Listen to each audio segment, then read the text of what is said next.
এটা কি জানিস? মাংসপিণ্ড। সঠিক বলেছেন, আপনার বুদ্ধি ভালো।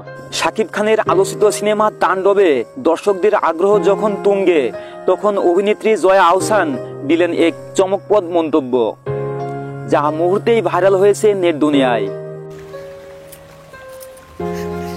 আর এটা কি জানিস? জনি। আহারে কি কোন? জয়ার মন্তব্য, সিনেমা নিয়ে আলোচনা তো থাকবেই, তবে অভিনয়ের প্রতি ভালোবাসা আর এক্সপেরিমেন্ট করার ইচ্ছাই একজন অভিনেতাকে বড় করে তোলে।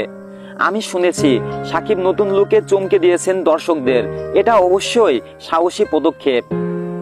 জয়ার এই মন্তব্য শুধু সিনেমা প্রেমীদের নয়, সমালোচকদের মধ্যেও আগ্রহ করে তুলেছে। অনেকেই বলেছেন শাকিব খানের তাণ্ডব যদি এক্সপেরিমেন্ট হয় তাহলে ঢালিউডে বড় একটা পরিবর্তনের ইঙ্গিত দিচ্ছে। আপনার কাছে তাণ্ডব সিনেমাটি কেমন লেগেছে প্লিজ দ্রুত কমেন্ট করুন।